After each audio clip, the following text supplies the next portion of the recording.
ही आमच्या महायुतीची बैठक आहे, सभा आहे आणि त्याला तुम्ही मोठ्या संख्येने उपस्थित आहात.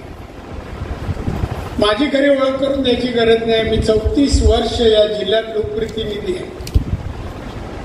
मुंबईत होतो, DST चेअरमन होतो, नगरसेवक होतो आणि त्याच वेळेला 90ला मी कणकवली मालवण मतदारसंघातून आमदार निवडून आलो.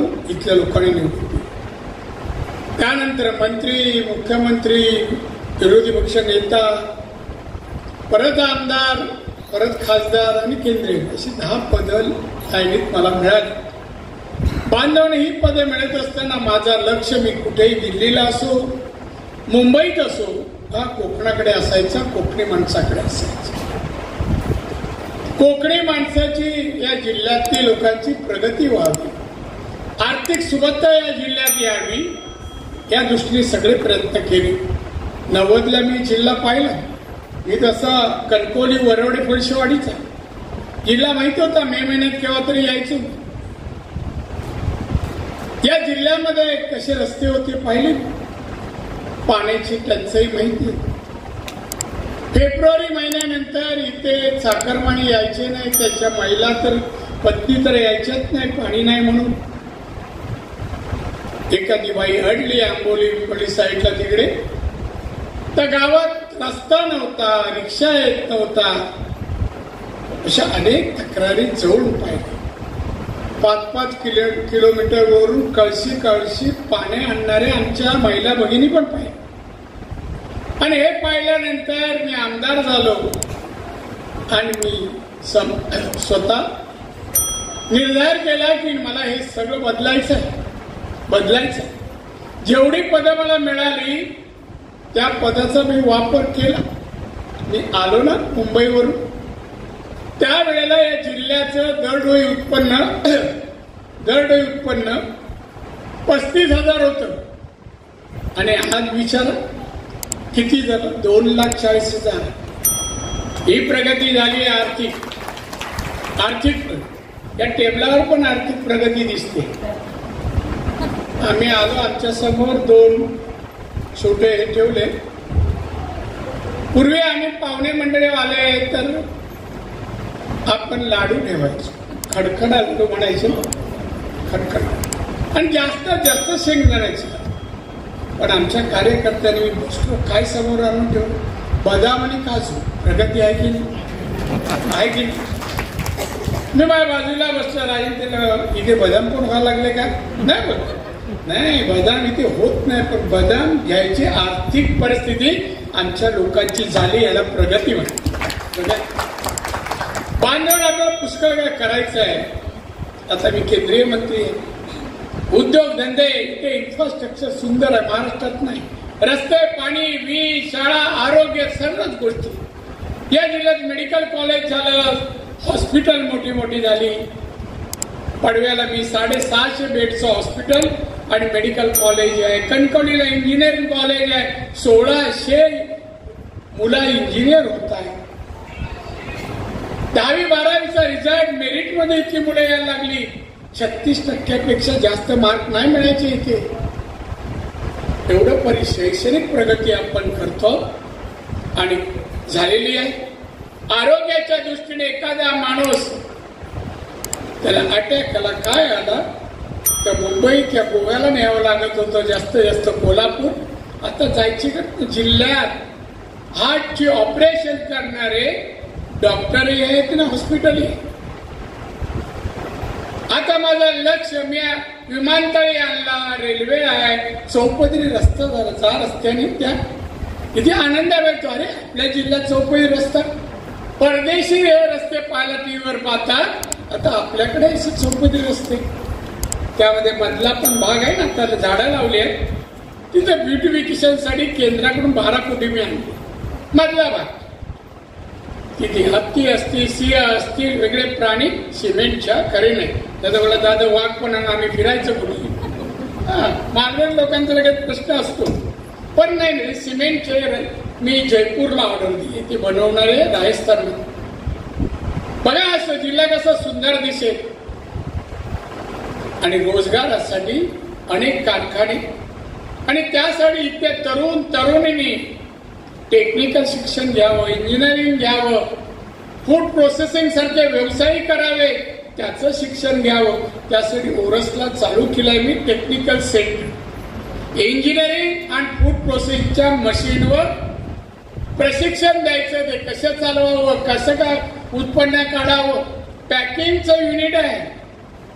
जे काय तुम्ही बनवा, काजू बनवा, जे काय त्याचं पॅकिंग आपल्या जिल्ह्यात आता होत नाही, आता होणार. मला वाटतं योजना इकडच्या तरुण तरुणींनी शिक्षण घेतल्यानंतर ते शिक्षणही नोकरीसाठीच घ्यावं असं नाही. आणि नोकरीसाठी घ्यायचं असेल तर चांगलं शिका, डॉक्टर बना, इंजिनियर बना, IAS बना, IPS बना.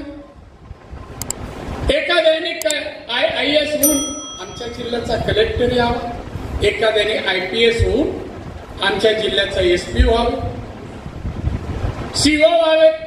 ही पदं मिळाली की बंगलाही मिळतो, गाडीही मिळतो. या पदाचा पाठलाग करायचा. पूर्वी आपल्याकडे 40 वर्षापूर्वी इतके शिकलेली मुलं, न शिकलेली मुलं मुंबईकडे जायची. 1000, 1500, 2000च्या पगारात. शिकला त्या मंत्रालयात 1000च्या आत पगार, आणि त्यातही मनी ऑर्डर करायला लागायची. मनी ऑर्डरवर जगणारा हा जिल्हा मनी ऑर्डर लेट झाली, तो धान्य देणारा वाणी पैसे हे धान्य द्यायचं.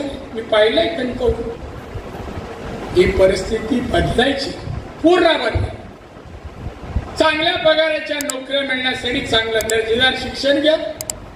मी दोडामार्गला मोठी इंडस्ट्री आणण्याचा माझे प्रयत्न आहे. 500 कारखाने, हॉस्पिटलला लागणाऱ्या मशीन बनवणारे कारखाने, फूड प्रोसेसिंगचे कारखाने मी दोडामार्गला आणतोय. कारण एकाच जागी 1000 एकर जागा, 1200 एकर.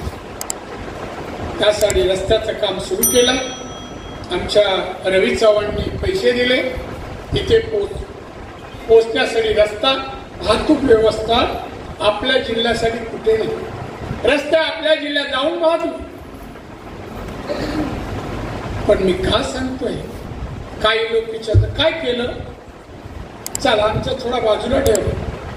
आम्ही काय केलं दिसतं. लोक चालताना, बोलताना, शिकताना आणि पाहतायत नोकऱ्या किती जणांना. आता मी ऐकलंय पूर्वी मुंबईला कोण गेला 2000, 5000 राहतो, कुठे स्लम मध्ये राहतो, झोपड्यात. जास्तीत जास्त लालबाग परेडला बाल्कनी झोपतो. मुंबईवरून सिंधुदुर्गात ट्रेनने यायचं ठरवलं, आणि ट्रेनमध्ये येण्यासाठी ब्रिटिश स्टेशनला गाडीतून उतरलो. तेवढ्यात एक मुलगी आली, पोलिसचा ड्रेस होता, आणि मला सल्यूट केला. मी म्हणलं आपण कोण. दादा मी वेंगुर्लाची, मी IPS झाले. माझी पोस्टिंग ब्रिटिश स्टेशनला झाली. वायरलेस मेसेज आला त्यात तुम्ही रेल्वेने कोकणात जाता असं कळलं, आणि म्हणून पहिला सलूट तुम्हाला मारावा म्हणून मी आहे. आणि पहिला सलूट मला किती समाधान वाटलं. माझ्या जिल्ह्यातील एक IPS अधिकारी मला सलूट मारायला, हा आनंद वेगळा असतो. बघा याच्यापूर्वी कोण होते. मिल कामगार म्हणा, अमुक किंवा पोलीस या सब इन्स्पेक्टर. आपल्याला असं परिवर्तन करायचं. मोदी साहेब प्रयत्न करतात भारतामध्ये विकसित भारत बनावा. म्हणजे काय, सुखी आणि समृद्ध भारत बनावं, आत्मनिर्भर स्वावलंबी माझे नागरिक व्हावे, आत्मनिर्भर भारत बनवावं. जगाच्या अर्थव्यवस्थेमध्ये भारताला 2014 साली 11 नंबरवर भारत होता. मोदींनी 5व्या क्रमांकावर आणला. 15 टाळा पडले, 15 मी मोजले.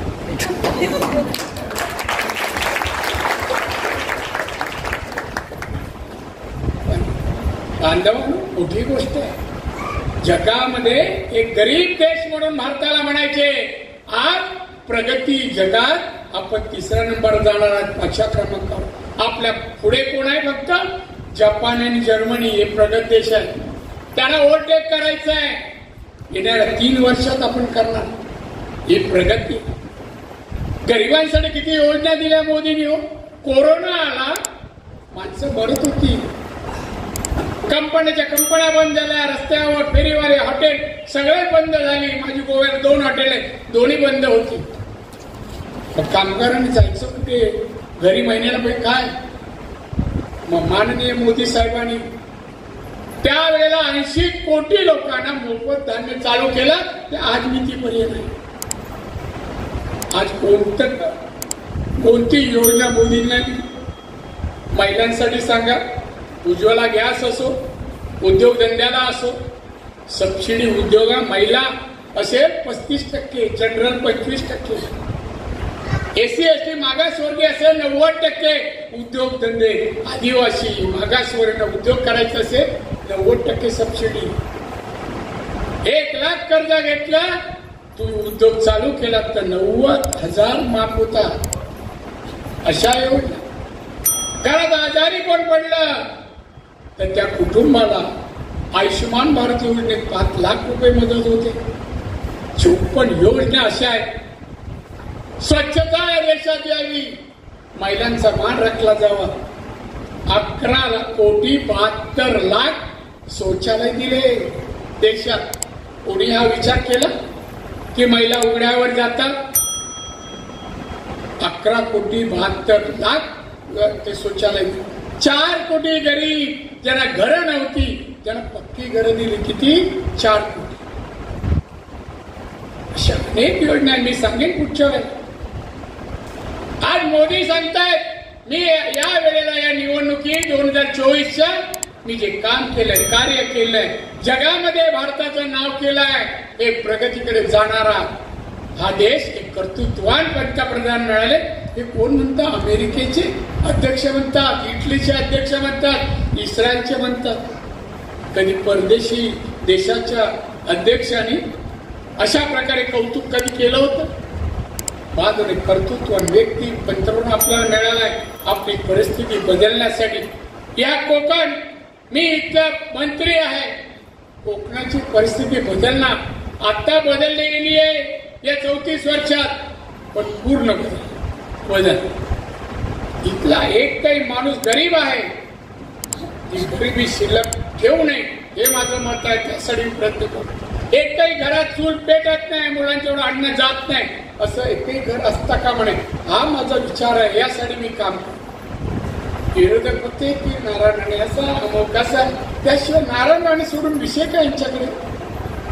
रस्ते, पाणी, मी सगळ्या नागरिक सुविधा मी आणल्या. मोठी धरणं मी आणली. मोठे मी मुख्यमंत्री असताना एकाच वेळेला 28 ब्रिज केले. 28 ब्रिज. त्यामुळे अनेक पदं मिळाले. पदाचा वापर मी या जिल्ह्यातल्या लोकांसाठी केला. माझी इतकी तरुण मुलं भेटतात, शिकताना भेटतात, यश मिळवतात, मला भेटून आनंद वाटतो. वा छान. माझी मुलं तर परदेशात शिकली, इंजिनिअरिंग कॉलेज, मेडिकल कॉलेज किंवा डॉन बॉस्को सारखी तालुक्याला मी इंग्लिश मीडियम शाळा दिल्या. तालुक्याला डॉन बॉस्कोचे फादर मंत्रालयात झाले मुख्यमंत्री असताना. मेरे फादर जी अब यहाँ नहीं है, आपको जगह भी मिलेगा और परमिशन मिळेल. त्यांच्या चर्च मध्ये 15 दिवसाच्या आत परवानगी आणि जागेचे पेपर पाठवले. आणि बघा डॉन बॉस्को. माझ्या गावामध्ये वरवड्याला स्वित्झर्लंडची एक संस्थेची शाळा, इंग्लिश मीडियम शाळा वरवडे फळशेवाडीच्या इकडे आणली. 1600 ते 2000 मुलं आहेत. एवढी चिमुकली मुलं इंग्लिश मध्ये बोलतात ना, खरंच पाहून आनंद. आणि कोकण वाटतच नाही आपण कोकणात आहे. ते सराउंडिंग उभे राहिले आणि हातात इंग्लिश बोलतात. वाटतं आपण कुठे आहे, पुण्याला आहे का मुंबईला. हे परिवर्तन केलं, याच्यात मला आनंद. आणि त्यामुळे मी हे थांबलो नाही, परत येईन, जरूर बोलेन. पण बोलत तर घड्याळ थांबत नाही, कारण ते राष्ट्रवादीच्या ताब्यात आहे. पुढे जात. अजित पवार, त्या अजितला सांगायला जरा थोडा वेळ 10 मिनिटं थांबव, तर बांधून माझं विमान निघून जाईल. तिकडे पण कार्यक्रम आहे. आणि म्हणून तुम्हाला विनंती आहे. कोणी काही तुम्ही कार्यकर्ते आहात, मतदारच नाही आहात. माझी अपेक्षा तुमच्याकडे बोला, मी अजून हे केलं सांगितलं 10%. इथलं बायपासचा पेशंट असो, आजारी कोणी असो, त्याला लागणारे पैसे, एखाद्या मुलाला परदेशात जायचं आहे डिग्रीसाठी, तरी मी त्याला पैसे मी तातो सीताराम ट्रस्ट मधून मदत. आरोग्य आणि शिक्षण दोनच विषय, आणि फक्त सिंधुदुर्ग संपूर्ण ना त्याचा सावंतवाडी मतदारसंघ पण घेतला. असं त्या तुम्हाला तुमचं काम आहे. तुम्ही एकटा एक मतदान करणार व्हा, निर्विवाद. प्रत्येकाने ठरवा, मी 10 मतं देणार राणेंना, कोण म्हणे 20 देणार, 50, 100, 200, पुढे कितीही 200च्या पुढे तुम्ही जाऊन लोकांना कन्व्हिन्स करून मतं मिळवली. मला आनंद आहे. मला जिंकायचं नुसतं नाही आमदारी, मला 2.5 लाख मताधिक्याने जिंकायचं आहे. 2.5 लाख. आणि म्हणून त्यासाठी तुम्ही प्रयत्न करावे. आणि मला मोदींचे 400 पार 400 खासदार निवडून येणार, त्यात एक तुमच्या हक्काचा खासदार म्हणून आपण पाठवावं एवढी विनंती करतो आणि इथेच टाकतो. जय हिंद, जय महाराष्ट्र.